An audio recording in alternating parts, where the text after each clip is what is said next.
love having breakfast. So breakfast for me is important. So I prioritize the time I'll need to have breakfast, and I look forward to everything about breakfast. I always get up earlier. On purpose. So I have the time. I can just go down in my dressing gown. I don't have to rush to get dressed. Or I sort of might partially do my makeup and then finish it off after breakfast. So there's a routine that I know is going to create emotional stability. And calm, I think. And calm, yes. It sets you up for the day, doesn't it? It sets you up calmly instead of rushing around, at least for me. And I'll do this even if I have a 6 a.m. Appointment somewhere. I'll get up earlier to be able to do that.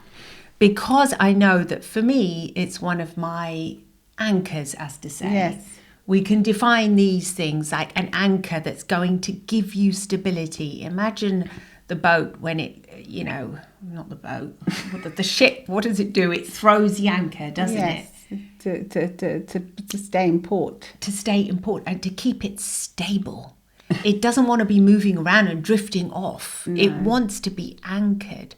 And so in the same way, you can create your own simple anchors that you know are going to be good for you, because the mind and the brain loves routine. It does. And unfortunately, if you get into the routine of anxiety and fret, it'll go back to that. And so your first thoughts will be like anxious ones or fretful ones. Yes, or depressing ones, pessimistic kind of thoughts that, oh no, what a yucky day it's going to be today. And oh, I hate today. I hate my life, blah, blah, blah.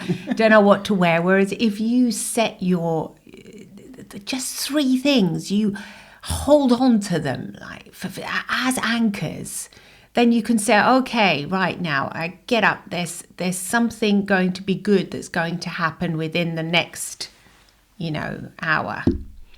And for me, that's my breakfast. And it could be a smile or a cuddle from a pet. It could be just such simple things, just preparing the mocha coffee for me, for example. That's my anchor as well, because I open the coffee pot. It's some slow motions that I repeatedly do, or you turn your coffee machine on, or you make your tea. I don't know, there are so many ways you can think about. For me, this morning, I thought of my 3 things, and I thought my coffee, my family is healthy at the moment, all of it, and my extended family too, so everybody is healthy and okay. They're okay. Everyone is okay. There are no dramas going on right now. No. And that's quite unusual. There's always a drama. Because there's always a drama, so I have to be very grateful for that. And then I thought, oh, this lovely duvet I've got on me, it's so warm and soft, and I'm grateful for that. And I know I'm going to have to leave it soon, but I'm grateful to be able to have it. And those were my 3 anchors. I remember when we first got duvets. Oh, they were compared to blankets. Yeah, blankets and sheets, nowhere near as good enough for me. They were so soft. It was like sleeping in a cloud. I know. And they weren't very common in the UK, no, were they? They weren't. No. They weren't common at all. So that's a stop, I think, or a phone.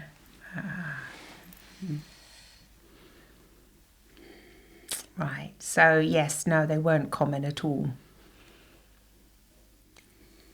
They were just simply a new thing that we weren't used to, weren't they? No, we weren't. We never had them before. We never had this softness around us, this feeling like you were englobed in some kind of a cloud. It was just amazing. It was blanket and sheets, and the blankets. This was just like one thing. Yeah. It just covered your whole body. You'd be surprised at how it could actually keep you warm enough. It was so soft. It was just amazing. I remember when, I think Mum bought us our first duvets when we were young. Yeah, we must have been about 14 or something. Oh, what a luxury. It felt so lovely. And, you know, not to have all of those, even though I know that some people do enjoy the heaviness of a blanket because it can make you feel safe and protected, and all that tucking in that a lot of parents and caretakers would do with children, which actually tuck in the blankets tightly. But you can still tuck in the duvet. Of course you can. Yeah. You can tuck it around you. My husband always tucks it around. Does he? Loves it. Does he tuck it around? And I tried to get through to him. I said, leave a little opening so I can cuddle you. I can just When imagine he's him really rolling cold, himself he up. tucks it under. He tucks it under his feet. Incredible. So there are these kind of gratitude anchors are important, I think, aren't they? Yeah, they're just simple things. But I mean, you can go into just going into a coffee bar, for instance, and it's lovely and warm. And you think, it's so warm in here. It's so lovely. I'm thankful for that. Yeah. A lot of our thankful.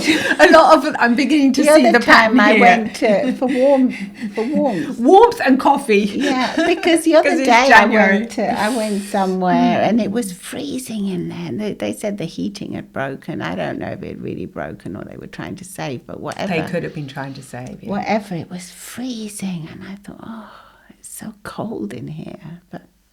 When you go into it, like now, yesterday I went into a really lovely warm place. And it was beautiful. And I thought, it's so lovely and warm in here. I'm so happy. Happy, yes. It's so warm. Yeah, so it doesn't have to be big things, No, does it? It can just be throughout your day. I mean, obviously, in order to appreciate warmth, you have to experience cold. It's like life, isn't it? Yes. But when you have cold, if you're cold, but then you know that at some point you're going to be warm,